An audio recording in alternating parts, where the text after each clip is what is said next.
بسم اللہ الرحمن الرحیم۔ حضرت زید بن ارقم رضی اللہ تعالیٰ عنہ فرماتے ہیں کہ رسول اللہ صلی اللہ علیہ وسلم کے بعض اصحاب نے عرض کی، یا رسول اللہ صلی اللہ علیہ وسلم، ان قربانیوں کی کیا حقیقت اور کیا تاریخ ہے؟ تو آپ علیہ الصلوۃ والسلام نے ارشاد فرمایا، تمہارے مورث یعنی حضرت ابراہیم علیہ الصلوۃ والسلام کی سنت ہے۔ تو صحابہ کرام رضوان اللہ تعالیٰ علیہم اجمعین نے عرض کی، یا رسول اللہ صلی اللہ علیہ وسلم، ہمارے لیے ان قربانیوں میں کیا ہے، یعنی ہمارے لیے اس میں کیا اجر ہے؟ تو آپ علیہ الصلوۃ والسلام نے فرمایا، قربانی کے جانور کے ہر بال کے عوض نیکی ہے۔ تو صحابہ اکرام رضوان اللہ تعالیٰ علیہم اجمعین نے پھر عرض کی، یا رسول اللہ، اون کا بھی یہی حساب ہے؟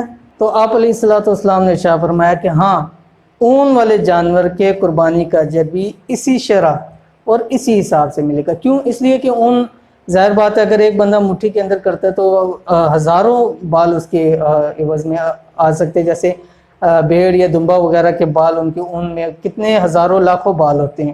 تو فرمایا کہ ہاں، اسی حساب سے اجر ملے گا، اس کے بھی ہر بال کے عوض ایک نیکی ہے۔ السلام علیکم ورحمۃ اللہ، آپ دیکھ رہے ہیں روحانی بک یوٹیوب چینل، میں ہوں مفتی بلال احمد قادری۔ قربانی سے متعلق سوالات کا سلسلہ آپ کے سامنے چل رہا ہے، اور اس کے اندر مختلف سوالات کے الحمدللہ ہم پہلے آپ کے سامنے جوابات ذکر کر چکے ہیں، اور جتنے ہمیں سوالات کمنٹ کے اندر یا واٹس ایپ کے اندر آ رہے ہیں، وقتاً فوقتاً ہم آپ کو اس کا جواب دے رہے ہیں۔ تو آج کی جو سوال ہے وہ آپ نے تھمبنیل کے اوپر بھی دیکھا ہوگا کہ کیا عورت قربانی کر سکتی ہے، یعنی اپنے ہاتھ سے جانور کی قربانی کر سکتی ہے، اس کو ذبح کر سکتی ہے یا نہیں کر سکتی؟ تو اس ویڈیو میں اس کے بارے میں بات کریں گے، لہٰذا آپ نے ویڈیو کو مکمل دیکھنا ہے۔ دیکھیں اس سوال کا جواب کہ عورت قربانی کر سکتی ہے، یعنی جانور کو ذبح کر سکتی ہے، یعنی آج کل جیسے خواتین ہیں بہت سارے کام کر رہی ہیں اور کر بھی رہی ہیں، تو اگر ایسی کوئی عورت ہے کہ اس کو ذبح کرنے کے سارے اصول ضوابط سب چیزیں پتہ ہے اور وہ ذبح کر سکتی ہے، تو اس میں کوئی مذائقہ نہیں ہے۔ اگر عورت ذبح کرنا چاہے تو عورت بھی ذبح کر سکتی ہے۔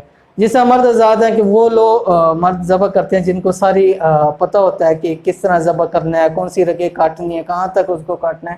اسی طرح اگر ایک عورت بھی اس چیز کو جانتی ہے، سمجھتی ہے، اور اسی کو اس چیز کا پتہ ہے اور وہ ذبح کر سکتی ہے، تو عورت کا بھی ذبیحہ حلال ہے، وہ کر سکتی ہے، اس میں کوئی مذائقہ نہیں ہے۔ Thanks for watching, don't forget to like, subscribe and share. مزید ویڈیو دیکھنے کے لیے ہمارا چینل سبسکرائب کریں، گھنٹی کا بٹن دبائیں اور نئی ویڈیو سے باخبر رہیں۔